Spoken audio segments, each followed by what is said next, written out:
नमस्कार स्टूडेंट, फिर से स्वागत है आपका अपने यूट्यूब चैनल सुभाष क्लास में। हम आपके लिए लेकर आए यूपी बोर्ड अर्धवार्षिक परीक्षा पेपर 2022-23 कक्षा 11वीं। विषय है आपका समान हिंदी। कक्षा 11वीं समान हिंदी के पेपर का फुल सॉल्यूशन बताएंगे, तो वीडियो को आपको लास्ट तक देखना है। यदि पसंद आए तो चैनल को सब्सक्राइब कर लीजिएगा और अपने दोस्तों को शेयर भी कर लीजिए। यदि आपने बाकी सभी सब्जेक्टों के अंग्रेजी, गणित, विज्ञान, जीव विज्ञान इनके भी पेपर नहीं देखे हो तो हमारे चैनल पर आकर देख लीजिएगा। पहला क्वेश्चन है हमारा अति लघुत्तरीय प्रश्न। भारतेंदु युग के गद्यकार हैं जयशंकर प्रसाद, डॉक्टर राम कुमार वर्मा, महादेवी वर्मा, प्रताप नारायण मिश्र। तो राइट आंसर हो जाएगा ऑप्शन डी प्रताप नारायण मिश्र। इसके बाद नेक्स्ट क्वेश्चन है ख नंबर है हिंदी एकांकी का जनक माना जाता है।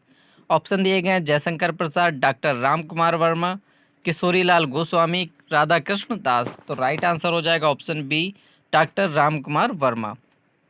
इसके बाद क्वेश्चन नंबर गा है, पहले का गा। कलम का सिपाही रचना के लेखक हैं राघवेंद्र यादव, वियोगी हरि, राय कृष्णदास, अमृत राय। तो राइट आंसर क्या हो जाएगा? अमृत राय। इसके बाद नेक्स्ट क्वेश्चन है भारतेंदु युग की समय सीमा मानी जाती है। ऑप्शन दिए गए हैं सन 1868 ईस्वी से 1900 ईस्वी तक, 1850 से 1885 ईस्वी तक, 1870 से 1900 ईस्वी तक, 1823 से 1850 ईस्वी तक। तो राइट आंसर हो जाएगा ऑप्शन फर्स्ट सन 1868 ईस्वी से 1900 ईस्वी तक। क्वेश्चन नंबर डाय पहले का, निम्नलिखित में से कौन सी पत्रिका द्विवेदी युग की नहीं है? तो कौन सी पत्रिका द्विवेदी युग की नहीं है? ऑप्शन है सुदर्शन, मर्यादा, हिंदी प्रदीप्त, माधुरी। तो राइट आंसर क्या हो जाएगा? मर्यादा। द्विवेदी युग की कविता कौन सी नहीं है? मर्यादा। यदि वीडियो पसंद आ रहा हो तो वीडियो को लास्ट तक जरूर देख। इसके बाद नेक्स्ट क्वेश्चन है हमारा क्वेश्चन नंबर 2 है आदिकाल का एक अन्य नाम क्या है? ऑप्शन दिए गए स्वर्ण युग, सिद्ध सामंत काल, श्रृंगार काल, भक्ति काल। तो राइट आंसर क्या हो जाएगा? सिद्ध सामंत काल। ऑप्शन क्वेश्चन नंबर खा है दूसरे का, निम्नलिखित कवियों में बल्लभाचार्य के शिष्य थे? भूषण, रघुराज सिंह, भिखारी दास, कृष्णदास। तो राइट आंसर क्या आ जाएगा? कृष्णदास। क्वेश्चन नंबर नेक्स्ट है रीति काल के रीति सिद्ध काव्यधारा के प्रतिनिधि कवि थे? ऑप्शन दिएगा बिहारी, भिखारी दास, भूषण, घनानंद। तो राइट आंसर क्या हो जाएगा? भूषण। राइट आंसर क्या हो जाएगा? भूषण। इसके बाद नेक्स्ट है घ नंबर, सूकर खेत नामक स्थान संबंधित है? किससे संबंधित है? कबीरदास से, नंददास से, तुलसीदास से, सूरदास से। तो राइट आंसर क्या हो जाएगा? सूरदास से, क्योंकि इनकी जन्म स्थल था।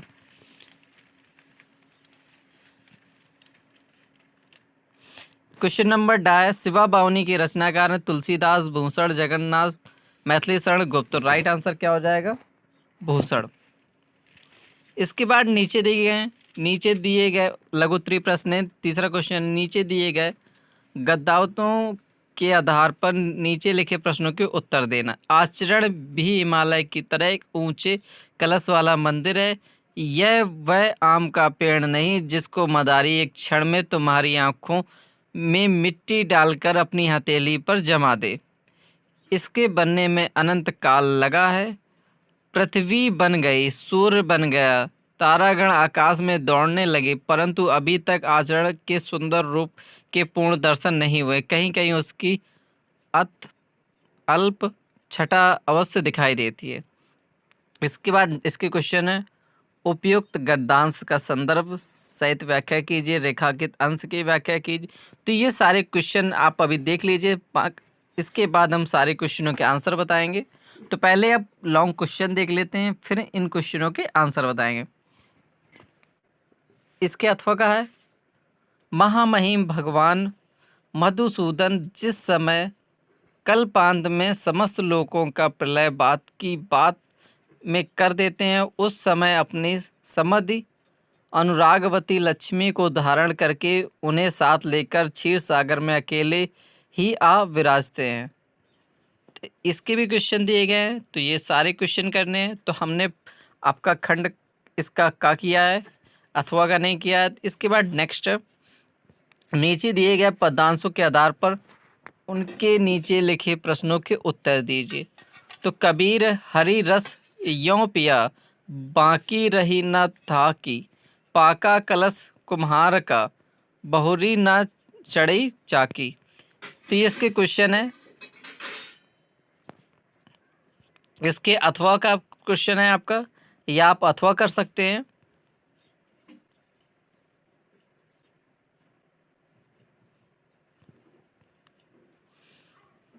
क्वेश्चन नंबर 7 दा अया। इसके बाद दीर्घ उत्तरी प्रश्न है। दीर्घ उत्तरी प्रश्न में पहला है, निम्नलिखित लेखों में किसी एक का साहित्यिक परिचय देते हुए उनकी कृतियों का उल्लेख कीजिए। तो हमने किया भारतेंदु हरिश्चंद्र का। ख नंबर है, निम्नलिखित में से किसी एक कवि का साहित्यिक परिचय देते हुए उनकी कृतियों का उल्लेख कीजिए। तो हमने किया तुलसीदास जी का। इसके बाद नेक्स्ट दिया प्रेमचंद द्वारा लिखित कहानी बलिदान का सारांश अपने शब्दों में। तो हमने पहला ही दिया है, सारांश दिया है बलिदान कहानी का। इसके बाद स्वपठित नाटक के प्रमुख पात्र का चित्रण कीजिए। स्वपठित नाटक के द्वितीय अंक की कथावस्तु अपने शब्दों में लिखिए। तो हमने दूसरा किया अथवा वाला। तो वीडियो को आपको पूरा देखना है, सारे क्वेश्चनों के आंसर मिलेंगे। पहले हम आपको क्वेश्चन दिखाई दे रहे हैं, ये इसके अथवा क्वेश्चन है, आप दोनों में से कोई एक कर सकते हैं। इसके बाद ख नंबर है, दिए गए संस्कृत पद्यांश का संदर्भ सहित हिंदी में अनुवाद करना है। दो दिए गए हैं, दो में से एक करना है। इसके बाद क्वेश्चन नंबर 9 है, निम्नलिखित मुहावरे में लोकोक्तियों में से किसी एक का अर्थ निकालकर अपने वाक्य में प्रयोग कीजिए। फूलाना समाना, अत्यधिक खुशी होना, गड़े मुर्दे उखाड़ना, पुरानी बातें करना, आप भले तो सब भला। इसके बाद नेक्स्ट है, निम्नलिखित शब्दों संधि विच्छेद का विकल्प चुनिए। सूर्योदय, तो ये ऑप्शन दिए हैं। इसके बाद दूसरा है परमार्थ, परम धनार्थ, पहला सही हो जाएगा।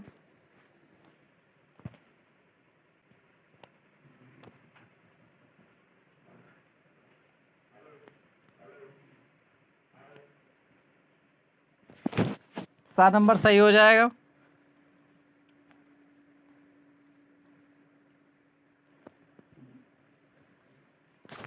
द नंबर सही हो जाएगा। इसके बाद खाए, निम्नलिखित शब्दों की विभक्ति और वचन के अनुसार सही विकल्प चुनिए। आत्मने, नामसु। इसके बाद 11वां क्वेश्चन है, शब्द युग्मों के सही अर्थ वाले विकल्पों का चयन कीजिए। शांत, श्रांति। उपल, उत्वल। निम्नलिखित में से किसी एक शब्द के दो अर्थ लिखिए।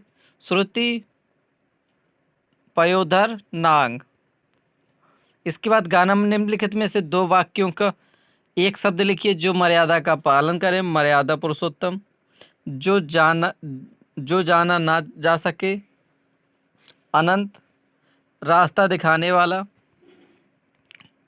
इसके बाद नेक्स्ट है, निम्नलिखित में से किसी दो वाक्यों का शुद्ध करें। प्रातः काल के समय भ्रमण उपयोगी रहता है। चार कानपुर के व्यक्ति बोले, कानपुर के चार व्यक्ति बोले, उसने धीमी स्वर में कहा।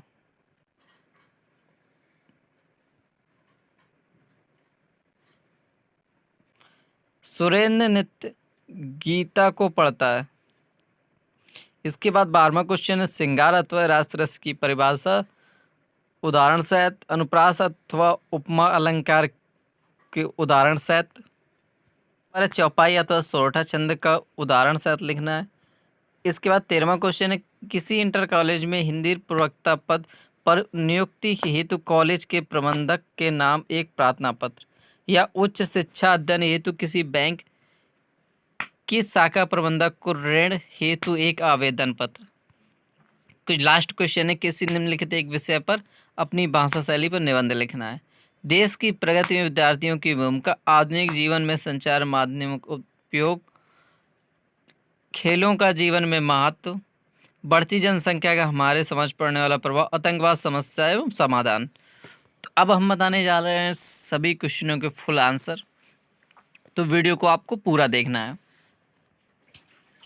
भी ऑप्शनल क्वेश्चन छूट गया तो एक बार फिर से मिला लीजिए। भारतेंद्र युग के गद्यकार हैं, तो भारतेंद्र युग के गद्यकार हैं प्रताप नारायण मिश्र। इसके बाद दूसरा क्वेश्चन था हिंदी एकांकी का जनक माना जाता है, तो राइट आंसर हो जाएगा डॉक्टर राम कुमार वर्मा जी को।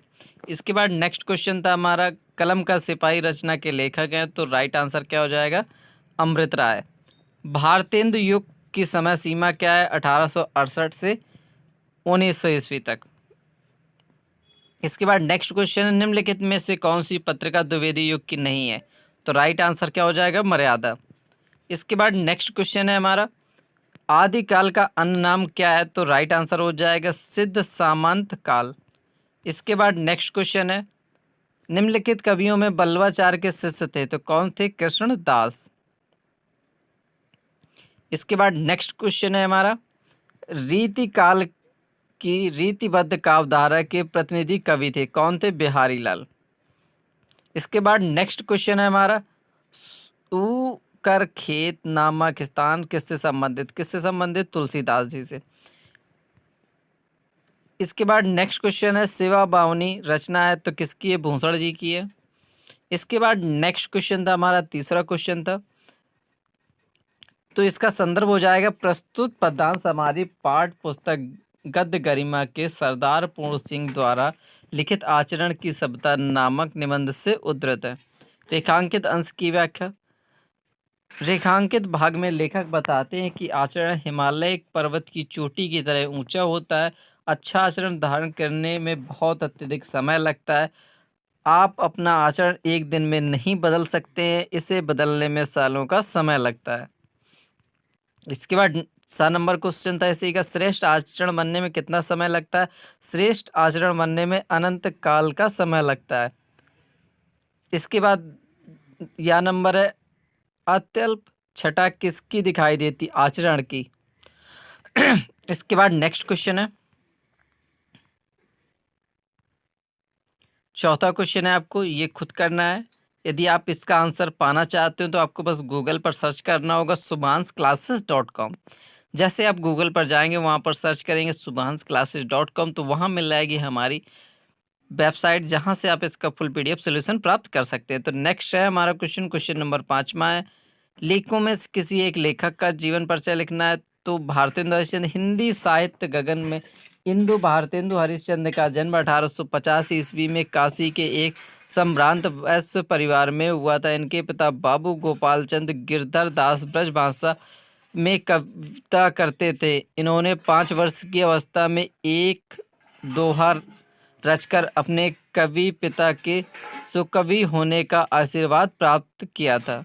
दुर्भाग्य से 5 वर्ष की अवस्था में माता और 10 वर्ष की अवस्था में इनके पिता का स्वर्गवास हो गया था। इन्होंने स्वाध्याय से ही हिंदी, फारसी, उर्दू, संस्कृत, बांग्ला भाषाओं का अच्छा ज्ञान प्राप्त किया। उन्होंने विभिन्न पत्रिकाओं का संपादन किया। हिंदी साहित्य की समृद्धि के लिए धन को पानी की तरह बहा दिया। 35 वर्ष की अल्पायु में 1885 ईस्वी में दिवंगत हो गए। कविताएं इनकी रचनाएं प्रेम माधुरी, सतसई श्रृंगार, विजय पताका, विजय वल्लरी।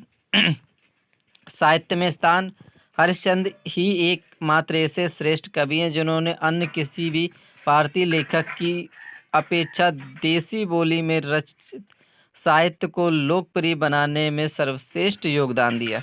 इसके बाद ख नंबर है सी का तुलसीदास जी का जीवन परिचय। लोक नायक गोस्वामी तुलसीदास भारत के ही नहीं संपूर्ण मानवता तथा संसार के कवि हो। उनके जन्म से संबंधित प्रामाणिक सामग्री अभी तक प्राप्त नहीं हो सकी। इनका जन्म 1532 ईस्वी स्वीकारा गया। तुलसी जी के जन्म और स्थान के संबंध को लेकर सभी विद्वानों में पर्याप्त मतभेद है। इनके संबंध में एक दोहा प्रचलित है। 1554 विषय कालिंद के तीर, श्रावण शुक्ल सप्तमी, तुलसी धर्यो शरीर। तुलसी का जन्म बांदा जिले के राजापुर गांव में माना जाता है। कुछ विद्वान इनका स्थान एटा जिले के सोरो नामक स्थान को मानते हैं। तुलसी की सरयू परेण ब्राह्मण थे। इनके पिता का नाम आत्माराम दुबे एवं माता का नाम मूलसी था। कहा जाता है अभुक्त मूल नक्षत्र में जन्म होने के कारण के माता पिता ने इन्हें बाल्य काल में ही त्याग दिया था। इनका बचपन अनेक कष्टों से व्यतीत हुआ। इनका पालन पोषण प्रसिद्ध संत नरहरि दास ने किया और इन्हें ज्ञान एवं भक्ति की शिक्षा प्रदान की। इनका विवाह पंडित दीनबंधु पाठक की पुत्री रत्नावली से हुआ। इन्हें अपनी पत्नी से अत्यधिक प्रेम था और उनके सौंदर्य रूप के प्रति वे अत्यंत सशक्त थे। एक बार इनकी पत्नी बिना बताए मायके चली गई। तब ये भी अर्धरात्रि में आंधी तूफान का सामना करते हुए उनके पीछे पीछे ससुराल जा पहुंचे। इस पर पत्नी ने उन्हें भत्सना करते हुए कहा, लाज न आई आपको दौरे आए साथ। पत्नी की इस फटकार से तुलसी जी को संसारिक मोह माया से विरक्त कर दिया और उनके हृदय में श्री राम के प्रति भक्ति भाव जागृत हो उठा। तुलसीदास जी ने अनेक तीर्थों का भ्रमण किया और ये राम के अनन्य भक्त बन गए। इनकी भक्ति भाव की थी। 1574 ईस्वी में इन्होंने अपने सर्वश्रेष्ठ महाकाव्य रामचरितमानस की रचना की तथा मानव जीवन में सभी उच्चादर्शों का समावेश करके इन्होंने राम को मर्यादा पुरुषोत्तम बना दिया। 1623 ईस्वी में काशी में इनका निधन हो गया। इसके बाद क्वेश्चन नंबर 6, प्रेमचंद द्वारा लिखित कहानी बलिदान का सारांश। इसका सारांश है, गिरिधारी के पिता हरकू की आर्थिक स्थिति ठीक नहीं थी। उनका शक्कर का कारोबार था। देश में विदेशी शक्कर आने से उनका व्यापार चौपट हो गया था और हरकचंद से हरकू बन गया था। ग्रामीण क्षेत्रों में धनवान व्यक्तियों को ही अधिक महत्व दिया जाता था। गिरधारी के पिता हरकू की 5 बीघा जमीन कुएं के पास खाद पास से लदी हुई व मेड़ बांध से ठीक थी। उसने 3-3 फसलें पैदा होती थी। समय परिवर्तन होता है। हरकू ने जीवन में कभी भी दवाई नहीं खाई थी, जबकि हर वर्ष कुंवार के महीने उसे मलेरिया होता था, लेकिन बिना दवाई खाए ही 10-5 दिनों में ठीक हो जाता था। इस बार वह ऐसा बीमार हुआ कि ठीक नहीं हो पाया। बीमारी की दशा में ही 5 महीने कष्ट झेलने के बाद होली के दिन उसकी मृत्यु हो गई। गिरधारी के पिता का अंत्येष्टि संस्कार खूब शान शौकत से किया गया। कुछ समय बाद जमींदार ओंकार नाथ ने गिरधारी को बुलाकर कहा कि नजराना जमा करके ज़मीन अपने पास रखो, हम लगान नहीं बढ़ाएंगे। तुम्हारी इस ज़मीन को लेने के लिए इसी गांव के कई लोग दुगुना नजराना व लगान देने के लिए भी तैयार हैं। नजराना 100 रुपये से कम ना होगा। गिरधारी उदास व निराश होकर लौट गया। बहुत सोच विचार करके भी वह नजराने के लिए 100 रुपये नहीं जुटा पाया और हताश व निराश होकर घर लौट आया। 8वें दिन उसे मालूम हुआ कि कालिका दीन ने 100 रुपये नजराना देकर उस 10 बीघा लगान पर खेत ले लिया है। ऐसा सुनकर उसका धैर्य टूट गया। वह बिलक बिलक कर रोने लगा। उस दिन उसके घर में चूल्हा नहीं जला। ऐसा लगा कि उसका बाप हरकू आज ही मरा है। अब तक समाज में उसका मान था, प्रतिष्ठा थी, परंतु आज वह अंदर ही अंदर टूट गया था। रात को गिरधारी ने कुछ नहीं खाया, चारपाई पर पड़ा रहा। सुबह उसकी पत्नी ने उससे बहुत ढूंढा, लेकिन गिरधारी का कहीं पता नहीं चला। शाम को उसकी पत्नी सुभागी ने देखा कि गिरधारी बैलों की नांद के पास सिर झुकाए खड़ा है। जैसे ही सुभागी उसकी ओर बढ़ी तो पीछे की ओर हटता हुआ गायब हो गया। अगले दिन काली का दिन हल व बैल लेकर सुबह अंधेरे खेत पर पहुंचा और बैल को हल में लगा रहा था। अचानक उसने देखा कि गिरधारी खेत की मेड़ पर खड़ा है। जैसे ही कालिका दिन उसकी ओर बढ़ा, गिरधारी पीछे हटते हटते कुएं में कूद गया। कालिका दिन चीख पुकार करते हुए हल व बैल छोड़कर गांव की तरफ भागा। पूरे गांव में शोर मच गया। इसके बाद कभी भी कालिका दीन ने गिरधारी के खेत पर जाने की हिम्मत नहीं की। उसने उन खेतों से इस्तीफा दे दिया था, क्योंकि गिरधारी अपने खेतों के चारों ओर मंडराता रहता था। वह प्रतिदिन अंधेरे होते ही खेत की मेड़ पर आकर बैठ जाता था। कभी कभी रात में उसके रोने की आवाज़ भी सुनाई देती थी। वह ना तो किसी से बोलता था, ना किसी से कुछ कहता था। लाला ओमकार ने बहुत चाहा कि कोई इस खेत को ले, लेकिन लोग उन खेतों के नाम से लेने से डरने लगते। वास्तव में गिरधारी ने अपने खेतों के लिए आत्म बलिदान दे दिया था। इसके बाद नेक्स्ट है स्वपठित नाटक के प्रमुख पात्र का चरित्र चित्रण। तो ये स्वपठित नाटक है, उसका पात्रों का चरित्र चित्रण द्वितीय अंक का करना है, तो आप सिर्फ इतना लिख सकते हैं। नाटक के दूसरे अंक में 2 घटनाएं प्रस्तुत की गई। प्रथम में तक्षशिला के राजा अंतिलिक का मंत्री हलोदर विक्रमित्र से अपने राज्य के दूत के रूप में मिलता है। हलोदर भारतीय संस्कृति में आस्था रखता है और सीमा विवाद को वार्ता के द्वारा सुलझाना चाहता है। वार्ता सफल रहती है और हलोदर विक्रमित्र को अपने राजा की ओर रत्न जड़ित स्वर्ण गरुड़ध्वज भेंट स्वरूप देता है। विक्रमित्र के आदेशानुसार कालिदास काशी का आक्रमण करते हैं तथा अपने ज्ञान और विद्वता से काशी के दरबार में बौद्ध आचार्यों को प्रभावित कर देते हैं। वे कौमुदी का अपहरण करने वाले देवभूति तथा काशी नरेश को बंदी बनाकर विदिशा ले जाते हैं। नाटक के इसी भाग में वसंती काशी विजय कालिदास का स्वागत उनके गले पुष्पमाला डालकर करती है।